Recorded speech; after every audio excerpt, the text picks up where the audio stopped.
أشهد أن عليا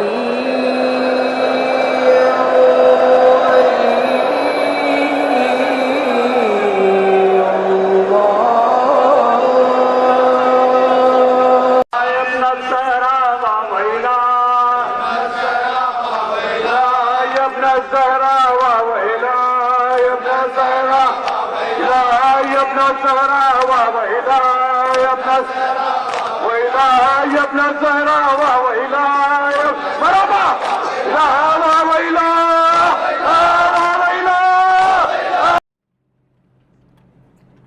لا حول ولا قوة إلا بالله العلي العظيم. أعوذ بالله من الشيطان الرجيم. بسم الله الرحمن الرحيم. الحمد لله الذي هدانا لهذا وما كنا لنهتدي لولا أن هدانا الله. لقد جاءت رسل ربنا بالحق. الصلاة والسلام على تحية والإكرام سر الله في كل موجود نقطة دائرة الوجود صاحب لواء الحمد والمقام المحمود مولانا ومولى الثقلين جد الحسن والحسين مولانا أبي القاسم محمد. اللهم صل على محمد وعلى أهل بيت الطيبين الطاهرين المعصومين المظلومين واللعنة الدائمة الباقية على أعدائهم ومنكر فضائلهم وغاصب حقوقهم والشاكين فيهم والمنحرفين عنهم أجمعين. أما بعد، فقد قال الله سبحانه وتعالى في محكم كتابه المجيد وفرقانه الحميد وقوله الحق. بسم الله الرحمن الرحيم.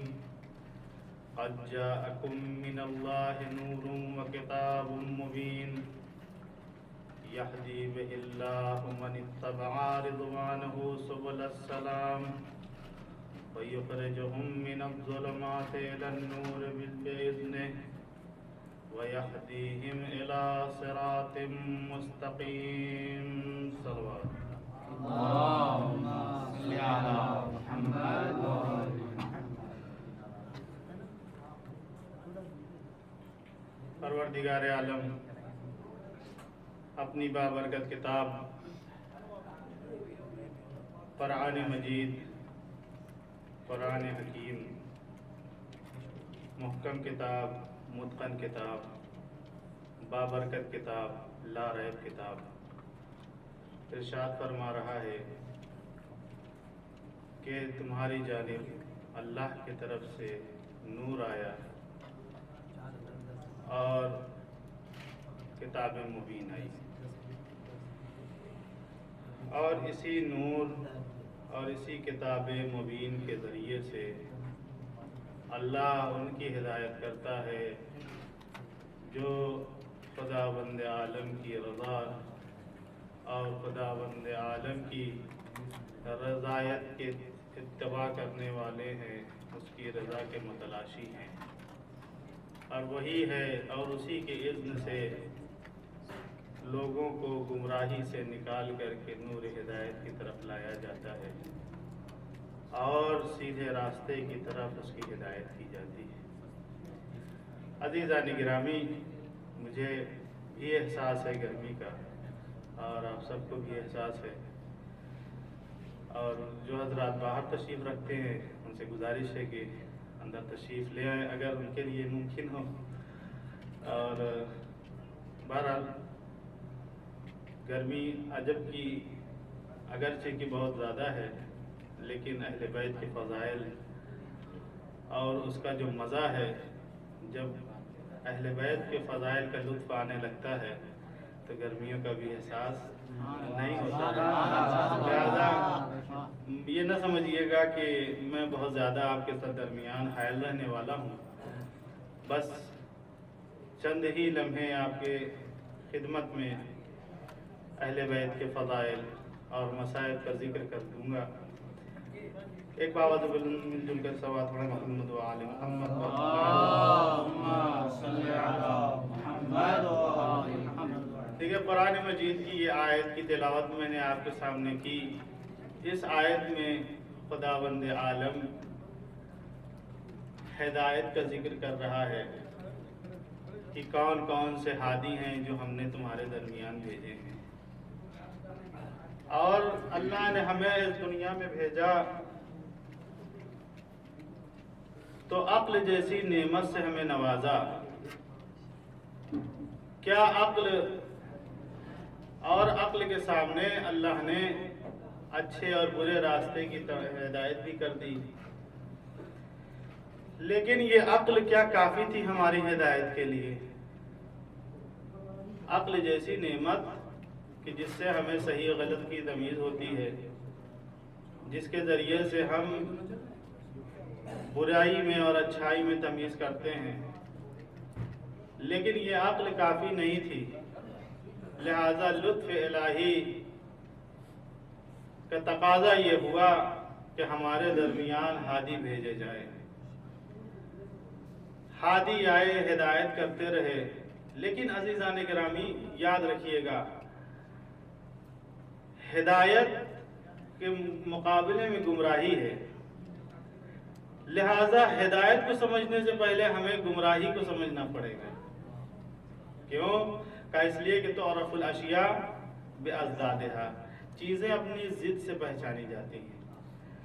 جب اس کی ازداد کو سمجھ لیں گے تو اس چیز کی قیمت ہو جائے گی۔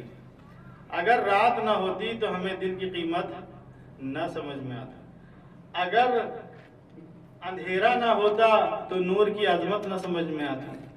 اسی طریقے سے جتنے بھی ازداد ہیں، اگر چیزوں کی ضد نہ ہوتی تو ہمیں دوسری ضد کا احساس اور اس کی عظمت اور اس کی قیمت اور اس کی حیثیت کا پتہ نہ چلتا۔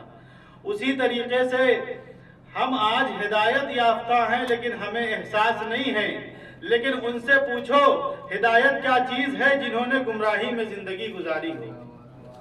عزیزان گرامی، پیغمبر کے آنے سے پہلے عرب کا یہ حال تھا کہ لوگ گمراہی کی زندگی گزار رہے تھے، ایمان بے سہارا ہو چکا تھا، دین کا بندھن ٹوٹ چکا تھا، ایمان اور یقین کے ستون منہدم ہو چکے تھے، شیطان کی عبادت کی جا رہی تھی، اللہ کی مخالفت ہو رہی تھی، لوگ خوف اور عالم خوف اور ہراسہ کے عالم میں زندگی گزار رہے تھے، لوگوں کی آنکھوں میں سرمے کی جگہ آنسو موجود تھے اس عالم میں کہ ہر ایک انسان گمراہی کے سمندر میں، گمراہی کے گھٹا ٹوپ اندھیرے میں سرگردہ تھا اور فتنے کے امواج ان کو گھیرے ہوئی تھی۔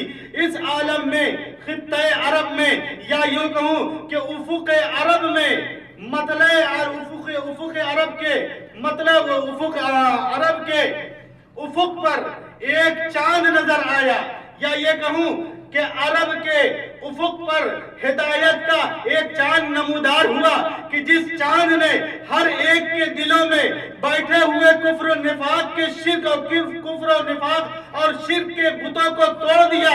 اور عزیزان گرامی، قرآن نے بڑھ کر کے آواز دیا، قد جاءکم من اللہ نور و کتاب مبین، تمہارے طرف اللہ کی طرف سے نور آیا ہے، اور وہ نور کوئی اور نہیں ہے بلکہ وہ ذات پیغمبر گرامی محمد مصطفیٰ صلی اللہ علیہ وآلہ وسلم کی ذات ہے۔ صلوات پڑھے محمد و آل محمد۔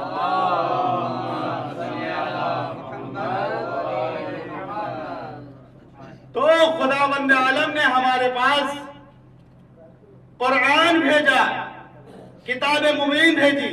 مفسرین نے لکھا کہ نور سے مراد محمد اور آل محمد ہے، اور کتاب سے مراد قرآن مجید ہے۔ تو عزیزان گرامی، یہ بات تو طے ہو گئی اس آیت کے روشنی میں کہ خداوند عالم نے صرف کتاب مبین نہیں بھیجی ہے ہدایت کے لیے، بلکہ اس کے ساتھ نور بھی بھیجا ہے۔ اور کتاب کو اگر سہارا بنانا ہے، یا یہ کہوں کتاب اگر پڑھنا ہے گمراہی میں، یا یہ کہوں کہ اندھیرے میں اگر کتاب پڑھنا ہے تو نور کی ضرورت ہوا کرتی ہے۔ لہذا قرآن کے ساتھ ساتھ ہمیں محمد اور آل محمد کی بھی ضرورت ہے، اور اس کی تائید حدیث پیغمبر کرتی ہے، جس کو حدیث ثقلین کہا گیا ہے کہ ہم تمہارے درمیان دو گرا قدر چیزیں چھوڑ کر کے جا رہے ہیں، ایک قرآن ہے اور ایک میری اطرت ہے۔ عزیزان گرامی، تو جب تک ان دونوں سے متمسک رہو گے کبھی گمراہ نہ ہوگے۔ تو عزیزان گرامی، یہ خداوند عالم نے ہمارے درمیان دو ہدایت کی چیزیں بھیجی ہیں، ایک قرآن مجید ہے اور ایک اہل بیت علیہ السلام اور محمد و آل محمد کی ذات ہے۔ یہ دونوں ایک دوسرے سے اتنے منسلک اور اتنے متمسک ہیں کہ کبھی جدا نہ ہوں گے۔ آپ انصاف سے بتائیے کہ کیا اہل بیت سے قرآن جدا ہے؟ اہل بیت کی ذات میں قرآن کہاں پر ہے؟ کتنا تمسک ہے اس حیثیت سے کہ قرآن اور اہل بیت ایک ہو گئے ہیں۔ بس ایک جملہ آپ کے سامنے پیش کر کے میں آگے بڑھتا ہوں کہ کتنا تمسک ہے ایک دوسرے سے۔ میں کہوں گا قرآن اہل بیت کے وجود میں کہاں ہے؟ آپ کہیں گے سینے پر ہے۔ قرآن اہل بیت کے وجود میں کہاں ہے؟ میں بیان کر رہا ہوں کہ اہل بیت اور قرآن میں کتنا زیادہ تمسک ہے کہ آپ معین نہیں کر سکتے کہ اہل بیت کے وجود میں قرآن کہاں ہے۔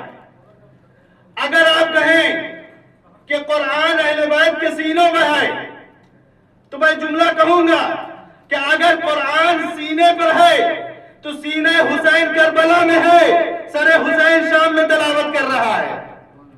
تو اس کا مطلب یہ ہے کہ ہم معین نہیں کر سکتے کہ اہل بیت کے وجود میں قرآن کہاں ہے، بلکہ جہاں جہاں اہل بیت کا وجود صادق آئے گا وہاں وہاں قرآن بھی صادق آئے گا۔ صلوات پڑھیں محمد و آل محمد پر۔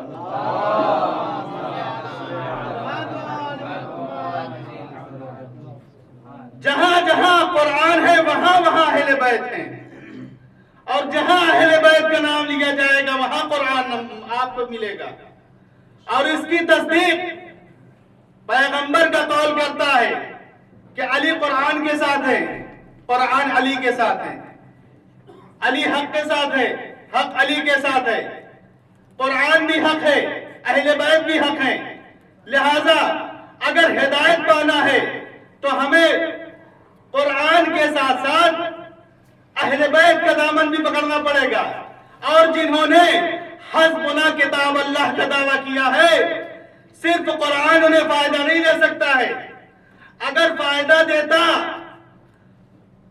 تو لولا علی کا جملہ چیخ چیخ کر یہ نہ کہتا کہ صرف قرآن کافی نہیں ہے بلکہ اہل بیت بھی ان کے لیے اہل بیت کی بھی ضرورت پڑے گی۔ اگر قرآن کافی ہوتا تو کلالہ کا معنی کا مطلب نہ پتہ کرتے، ابا کا کیا مطلب ہے وہ ان کو پتہ نہ ہوتا۔ بار بار اہل بیت کے در پر آ کر کے قرآن کے معنوں کو پوچھنا یہ بتاتا ہے کہ صرف قرآن ان کے لیے کافی نہیں ہے بلکہ جہاں جہاں قرآن کے ساتھ مشکل پڑی ہے وہاں وہاں اہل بیت سامنے آ کر کے انہوں نے مشکل کو پورا کیا ہے۔ صلوات پڑھیں محمد و آل محمد۔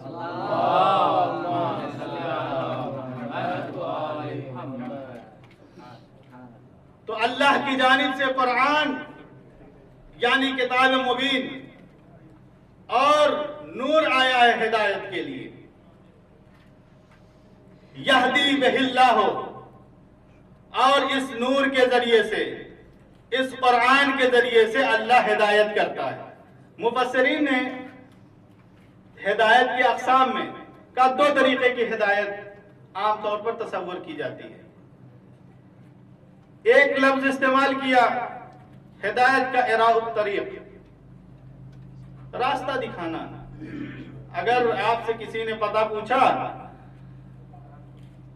کہ بھائی حرم کیسے جانا ہے تو آپ اس کو راستہ بتائیں گے کہ بھائی یہاں سے نکلیے دائیں جانب گھوم جائیے گا اور وہاں سے آپ کو ایک شاہراہ ملے گی، اس راستے کو سیدھا پکڑ لیجئے، اسی راستے پہ چلتے جائیے، آپ حرم کے سامنے موجود ہوں گے۔ یہ کون سی ہدایت ہے؟ راستہ دکھا دینا، یعنی آپ گئے نہیں ہیں، آپ نے بتا دیا ہے کہ ان راستوں کو اختیار کر لو تو اپنے منزل مقصود تک پہنچ جاؤ گے۔ لیکن دوسرے ہدایت کی ایک دوسری نوعیت، ایک دوسری کیفیت کو مفسرین نے بیان کی، وہ کیا ہے؟ الایصال الی المطلوب۔ صرف راستہ نہیں دکھانا ہے بلکہ مطلب تک، مقصد تک، منزل مقصود تک پہنچا دینا ہے۔ عزیزان گرامی، ہدایت کی یہ دو کیفیت، یہ جو دو طریقے جو بیان کیے گئے، یہ دو طریقے، پہلا طریقہ جو اعراء طریق ہے وہ قرآن کا طریقہ ہے۔ غور کریے گا عزیزان گرامی، اعراء طریق قرآن کا طریقہ ہے۔ قرآن صرف آپ کو راستہ بتائے گا، صحیح و غلط میں فرق بتائے گا۔ قرآن ہمیں بتائے گا کہ ہمیں جانا کہاں ہے، قرآن ہمیں بتائے گا ہمیں کرنا کیا ہے، قرآن ہمیں بتائے گا کہ ہمیں اللہ تک پہنچنے کے لیے کن راستوں کا اختیار کرنا ہے۔ لیکن جو نور آیا ہے وہ نور صرف بتائے گا نہیں بلکہ آپ کو منزل مقصود تک پہنچائے گا۔ میں ایک لمحے فکریہ آپ کے سامنے پیش کر رہا ہوں، آپ غور کریں کہ کیا صرف قرآن ہدایت کے لیے کافی نہ تھا کہ اللہ نے نور بھی بھیجا ہدایت کے لیے؟ یا جملہ بدل کے کہوں، صرف قرآن کافی نہ تھا جو اہل بیت کو ہادی بنا کر کے بھیجا؟ کہا اس کی عام مثالیں آپ کے سامنے ہیں کہ اگر آپ کو ایسے منزل تک پہنچنا ہے جہاں کے راستے بڑے پیچ و خم رکھتے ہیں، جہاں کی منزل آسان نہیں ہے، تکلیف سے بھری ہوئی منزل ہے، اور راستے پر طرح طرح کے راہزن بیٹھے ہوئے ہیں، راستے میں طرح طرح کے ایسے لوگ بیٹھے ہیں جو راستے سے آپ کو بھٹکا سکتے ہیں، ہے یا نہیں ہے؟ اگر آپ غور کریں، آپ یہاں سے نکلے، میں مثال سے بات کو واضح کر دوں، آپ کو کسی نے بتا دیا کہ بھائی علویہ اگر مدرسہ جانا ہے، خمینی آپ کو جانا ہے تو کیسے جائیں گے؟ کسی نے بتا دیا بھائی سیدھے جائیے گا، بائیں مڑ جائیے گا، شارع مدینہ آئے گی، وہاں پر سے آپ ٹیکسی کریے گا، یا مثال کے طور پر شارع مدینہ سے سیدھے چلے جائیے گا، پھر ایک راستہ آئے گا دائیں مڑ جائیے گا۔ یہ تمام راستے آپ کو بتا دیا سامنے والے نے، آپ راستے سے چلے، بس متوجہ رہیے گا۔ آپ ذرا سا آگے بڑھے، آپ کو کوئی مل گیا، بھائی کہاں جا رہے ہو؟ کہا میں فلاں مقام پہ جا رہا ہوں۔ وہ کون شخص ہے؟ کہا بڑی بڑی داڑھی تو ہے، اٹنگا پائجامہ تو پہنا ہوا ہے، ہاتھ میں تسبیح ہے، ہر ایک صفت اس کے اندر ہدایت والی پائی جا رہی ہے، لیکن پتا چلا کہ وہ ایسا شخص تھا کہ جس نے صحیح راستے کی ہدایت نہ کی۔ آپ جہاں صحیح راستے پر تھے، آپ کو کہیں اور بھیج دیا۔ تو عزیزان گرامی، قرآن آپ کو راستہ بتائے گا، لیکن راستے پر چلتے وقت آپ کس جگہ سے بھٹک جائیں اس بات کی کوئی گارنٹی نہیں ہے۔ اللہ نے اسی لیے قرآن کے ساتھ ساتھ اہل بیت کو بھیجا، محمد کو بھیجا، آل رسول کو بھیجا کہ صرف قرآن پر چلنا کافی نہیں ہے، اس لیے کہ کہیں نہ کہیں شیطان تمہیں بھٹکا دے گا۔ لہذا اہل بیت وہ ہیں کہ جن کے اوپر شیطان کا حربہ کام نہیں آتا۔ دلیل سب سے بڑی دلیل تو قرآن مجید ہے۔ شیطان جب اللہ کی بارگاہ سے وعدہ کر کے نکلا تھا تو کیا کہا تھا؟ وَبِعِزَّتِكَ لَأُغْوِيَنَّهُمْ أَجْمَعِينَ إِلَّا عِبَادَكَ مِنْهُمُ الْمُخْلَصِينَ، پروردگار تیری عزت کی قسم، میں ہر ایک کو بہکاؤں گا۔ اللہ کے ذریعے سے استثناء ہو رہا ہے، کس کے اوپر زور نہیں چلے گا شیطان کا؟ کس کے اوپر شیطان کا حربہ کام نہیں آئے گا؟ وہ کہ جو اللہ کے مخلص بندے ہیں، مخلص نہیں کہا بلکہ مخلص بندے ہیں، یعنی جو اللہ کے مخلص بندے ہیں آپ تفسیر اٹھا کر دیکھیں کہ مخلص سے کیا مراد ہے۔ اہل بیت علیہ السلام کی ذات ہے جو مخلص ہیں، جن کے اوپر شیطان کا حربہ کام نہیں آتا ہے۔ اگر قرآن سے بھی بات نہ سمجھ میں آئے تو اہل بیت کی سیرت میں دیکھ لیں کہ امام نماز کی حالت میں ہے، شیطان آیا، پیر کے انگوٹھا چبانے لگا، امام ابھی بھی امام کے خشوع اور خضوع میں ذرہ برابر فرق نہیں ہے۔ یعنی معلوم یہ ہوا، اور اس کے بعد امام جب نماز سے فارغ ہوئے، اعوذ باللہ من الشیطان الرجیم، دور ہو جا ہماری پاس سے، اس لیے کہ مجھے پتا ہے تو شیطان ہے۔ تو شیطان کی تشخیص بھی کوئی کرنے والا ہے تو وہ اہل بیت کی ذات ہے۔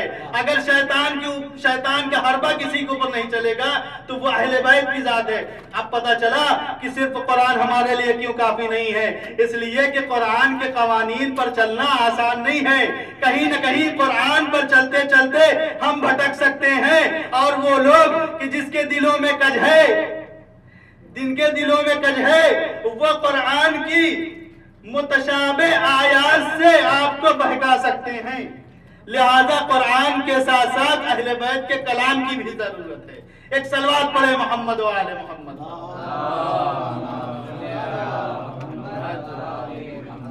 یہدی بہ اللہ من اتبع رضوانہ سبل السلام۔ تو اب سوال یہ ہے کہ اللہ ہدایت کرتا ہے اس قرآن کے ذریعے سے، اس نور کے ذریعے سے، کس کی ہدایت کرتا ہے؟ یا خاص ہدایت عزیزان گرامی، کس کی ہدایت کرتا ہے؟ کون ہے جو ہدایت پانے والے ہیں اس نور اور اس قرآن سے؟ بس میں توجہ کا طالب ہوں، بس 5 منٹ، اور اس کے بعد میں ربط مصائب پر آ جاؤں گا۔ کون ہے جس کی یہ قرآن اور یہ نور ہدایت کر رہا ہے؟ ہر عام خاص نہیں ہے، بلکہ قرآن من اتبع رضوانہ، جو خداوند عالم کی رضایت کا طلبگار ہو، جو خداوند عالم کی رضا کے لیے کوشاں ہو، اس کو یہ قرآن بھی ہدایت کرے گا، اور یہ نور یعنی اہل بیت اور محمد بھی ہدایت کریں گے۔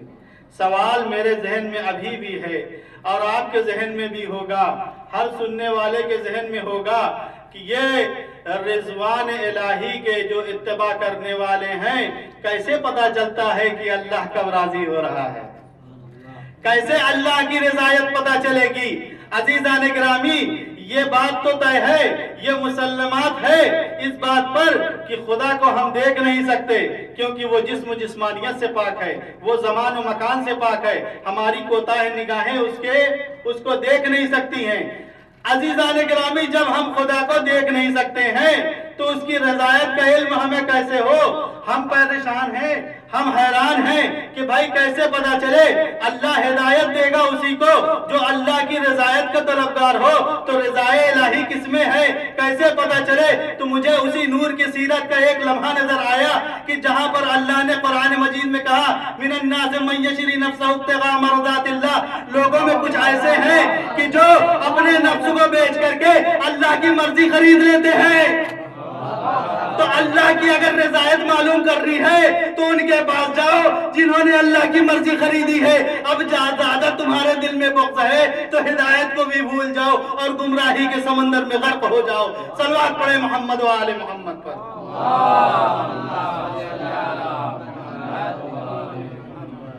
تو اللہ کی رضایت کیسے پتہ چلے گی؟ اللہ کی رضایت پتہ چلے گی اس کے ذریعے سے کہ جس نے اللہ کی رضا خریدی ہو۔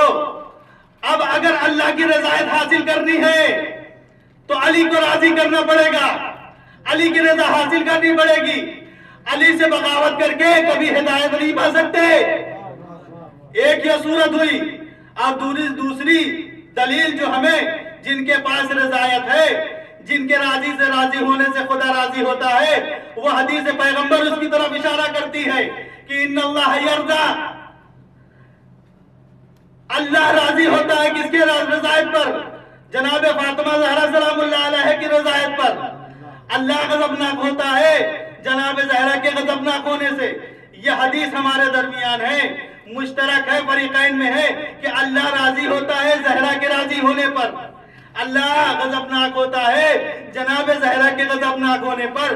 اب امت مسلمہ سے میں سوال کرنا چاہتا ہوں کہ تم جنت کے کوشاں ہو، تم سارے اعمال جنت کے لیے کر رہے ہو، ساری رات نمازیں پڑھتے ہو، تراویحاں پڑھ رہے ہو، سجدے پہ سجدے کیے جا رہے ہو، روزہ رکھ رہے ہو، مسواک کر رہے ہو، پیغمبر کی سیرت پر عمل کر رہے ہو، ساری تم ساری عبادتیں کر رہے ہو، سارے اعمال صالحہ انجام دے رہے ہو، لیکن اگر ہدایت پانا ہے تو تمہیں اللہ کی رضایت چاہیے، اور اللہ کی رضایت کے لیے تمہیں علی کا بھی دامن پکڑنا پڑے گا اور فاطمہ کی رضایت حاصل کرنی پڑے گی۔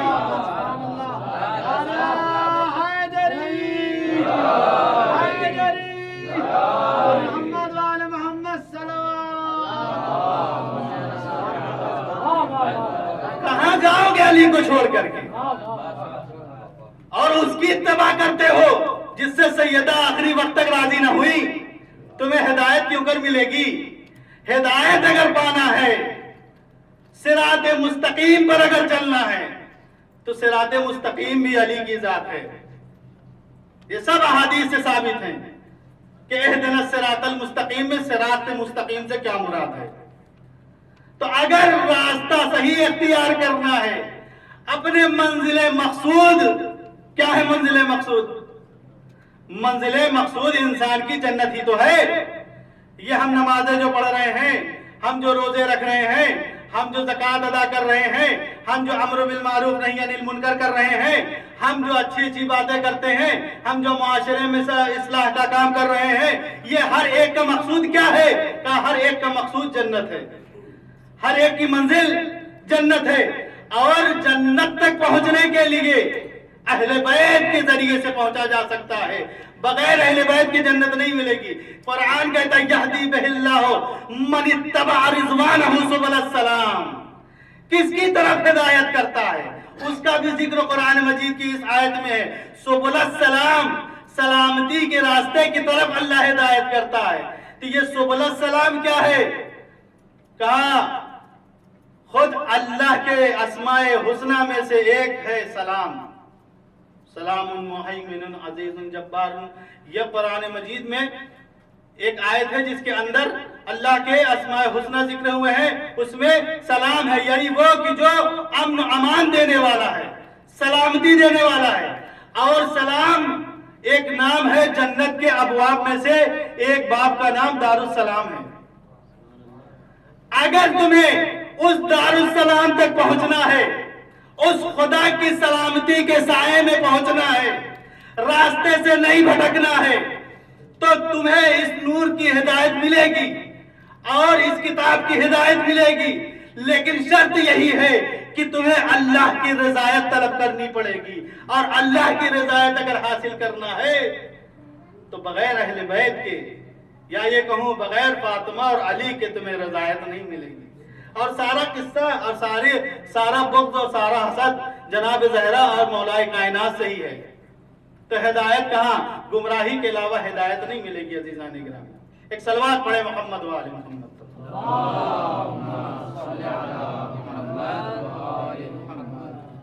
اور اسی لیے پیغمبر نے کہا کہ مثل اہل بیت کا مثل سفینۃ نوح، کہ ہمارے اہل بیت کی مثال سفینہ نوح جیسی ہے۔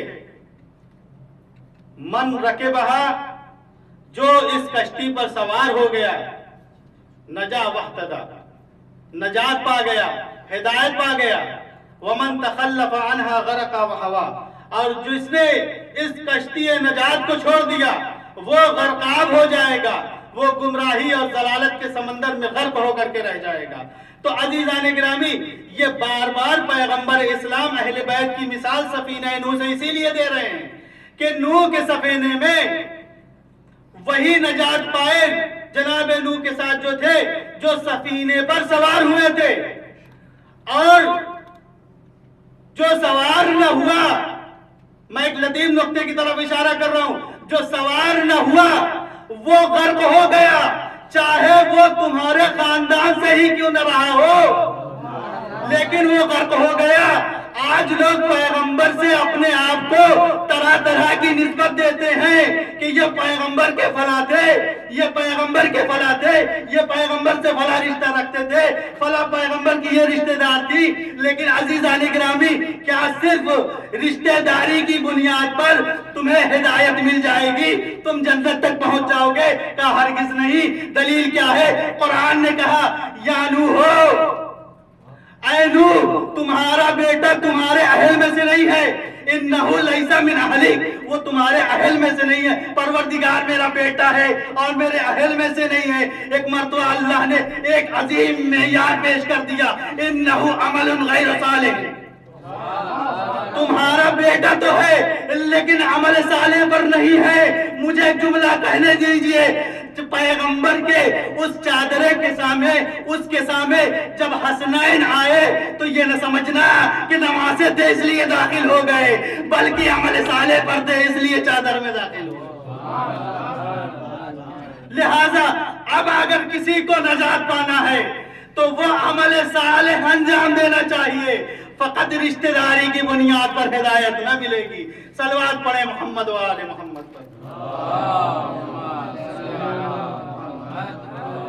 انہوں نے ہدایت فرمائی، اور ان کشتی نجات میں امام صادق علیہ الصلوۃ ارشاد فرماتے ہیں کلنا سفن النجاۃ ولکن سفینۃ الحسین اسرا، ہم سب نجات کی کشتی ہیں، لیکن امام حسین علیہ السلام کے سفینے پہ اگر کوئی سوار ہو جائے بہت تیزی سے وہ جنت کی طرف پہنچے گا، اور اس کی مثال کربلا میں موجود ہے۔ عزیزان گرامی،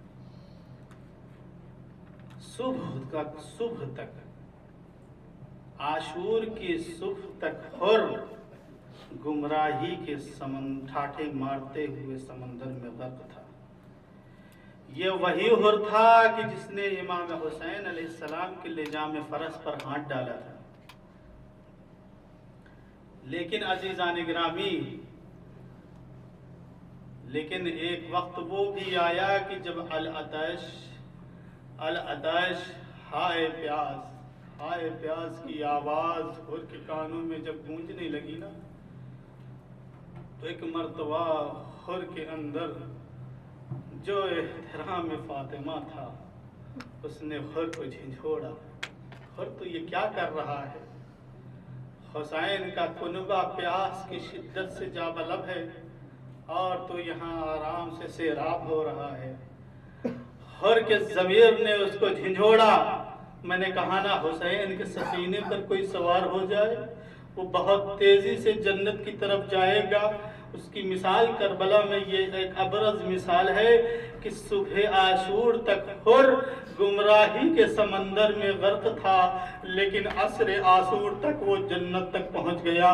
یہ حسین کی کشتی پر سوار ہونے کا نتیجہ ہے، اور ہے بے چین ہے، اندر سے زمین اس کو جھنجھوڑ رہا ہے، العطش کی آوازیں اس کے کانوں میں جیسے جیسے گونجتی ہے، وہ بے چینی کے عالم میں تل ملاتا ہوا حر گھوڑے پر سوار ہوتا ہے اور کہتا ہے نہیں نہیں، مجھے اب جہنم میں نہیں جانا ہے، میں اب اس کی طرف جا رہا ہوں جو ہمیں سیدھے جنت کی ہدایت کرنے والا ہے۔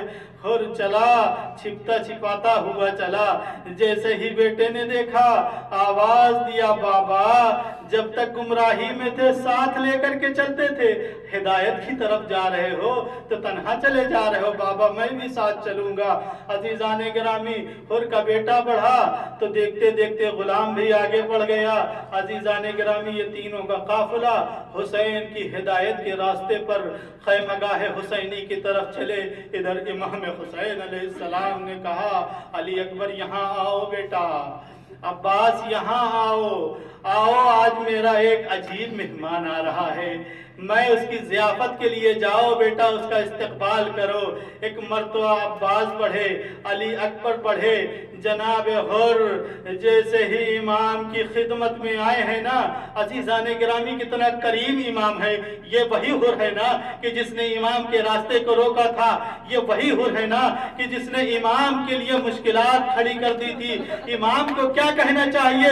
حر تو ہی وہ ہے نا کہ جس نے ہمارا راستہ روکا تھا، تیرے ہی وجہ سے ہمارے بچے آج علاقش کر رہے ہیں، لیکن کریم امام ہے، اور جیسے ہی آیا اس نے اپنا ہاتھ پسے گردن بدوا لیا کہ میں حسین کے سامنے کیسے جاؤں گا، جاتے ہی قدموں پر گر گیا۔ لیکن کریم امام ہے، ایک مرتبہ یہ نہیں کہا کہ ہر تیری وجہ سے آج یہ حال ہے، بلکہ کہتے ہیں ذرا اٹھو تو صحیح، اپنا چہرہ تو دکھاؤ، کیا بات ہے، کیوں پریشان ہو؟ ایک مرتبہ کہا مولا جب تک آپ معاف نہ کریے گا تب تک میں اپنا سر نہ اٹھاؤں گا۔ ایک مرتبہ آواز دیا، اور تو دنیا میں بھی آزاد ہے اور آخرت میں بھی آزاد ہے۔ جیسے ہی سر کو اٹھایا، لیکن ندامت کی وجہ سے ابھی بھی سر نہیں اٹھ رہا ہے۔ ایک مرتبہ آواز دیا، مولا اب میں فوراً ہی مجھے اذن فغا دے دیجئے، میں اب آپ کی طرف سے جنگ کرنا چاہتا ہوں۔ حسین نے پلٹ کر کے ایک جملہ کہا، عجیب جملہ ہے عزیزان گرامی۔ ایک مرتبہ کہا، اور ایسے وقت آئے ہو کہ آپ مہمان بن کر کے کہ حسین ضیافت کے لیے ایک کاسے آپ بھی پیش نہیں کر سکتا ہے، اور ہمارے خیمے میں پانی نہیں ہے، ہمارے بچے علاقش کر رہے ہیں۔ کہا مولا اب مجھے جنگ کی اجازت دے دیجئے۔ بہرحال امام حسین علیہ السلام نے جنگ کی اجازت دیا۔ سب سے پہلے حر کا بیٹا گیا جنگ کے لیے، جنگ کرتا رہا۔ ارباب مقاتل لکھتے ہیں کہ جناب حر کے بیٹا جنگ کرتا کرتا پلٹ کر کے اپنے بابا کی خیمے میں آیا اور خدمت میں آ کر کہنے لگا، بابا پیاس مارے ڈالتی ہے، ایک قطرے آگ مل جائے تو میں دشمن کا کام تمام کر دوں۔ حر نے کہا، بیٹا یہ صبر کا مقام ہے، جاؤ اور جا کر کے جنگ کرو۔ ایک مثال کربلا میں یہ ملتی ہے کہ حر کا بیٹا جب آیا تو حر نے واپس کر دیا، لیکن جب علی اکبر آئے ہیں پلٹ کر کے نا، تو ایک مرتبہ حسین نے کہا، بیٹا اپنی زبان کو میرے منہ میں دے دو، میں کہوں گا مولا اپنے جناب علی اکبر کی زبان کو منہ میں کیوں رکھا؟ پتہ یہ چلتا تاکہ یہ پتہ چل جائے کہ حسین کی پیاس کا کیا عالم ہے۔ جزاکم ربکم خیر الجزا۔ حر کے بیٹے نے آخری سلام کہا، بابا میری مدد کو آئیے، بس میں جملہ تمام کر رہا ہوں۔ جیسے ہی حر کے بیٹے نے مقتل میں زین سے زمین پر آیا، چاروں طرف سے دشمن کا حملہ ہوا اور عنقریب تھا کہ روح قفس عنصری سے پرواز کر جائے۔ آواز دیا، بابا میری مدد کو آئیے۔ ادھر حر چاہتا ہے کہ میں اپنے بیٹے کی مدد کو جاؤں، حسین آگے بڑھتے ہیں۔ حر کہاں جا رہا ہے؟ کہا کہ مولا میں اپنے بیٹے کے پاس جا رہا ہوں، اس نے نصرت کے لیے بلایا ہے۔ ایک مرتبہ حسین نے آواز دیا، حر تمہارا جانا مناسب نہیں ہے، اس لیے کہ تم جوان بیٹے کے اوپر زخم دیکھ کر کے، تڑپتے ہوئے بیٹے کو دیکھ کر کے، ایڑیاں رگڑتے ہوئے بیٹے کو دیکھ کر کے برداشت نہ کر سکو گے۔ اور ارے کوئی جوان بیٹے کی میت پہ بھی جایا کرتا ہے کیا؟ میں کہوں گا مولا آج حر کا بیٹا تڑپ رہا ہے، آپ نے حر کو ارے جوان بیٹے کے جنازے پر جانے سے روک دیا، لیکن ایک وقت وہ بھی آئے گا جب شبیہ پیغمبر میدان سے آواز دے گا، بابا میرا آخری سلام قبول کیجئے۔ حسین اس عالم میں پہنچیں گے کہ زمین کربلا پر بار بار گرتے جاتے ہیں، آواز دیتے ہیں، اینا علی اکبر، بیٹا آواز دو، میری آنکھ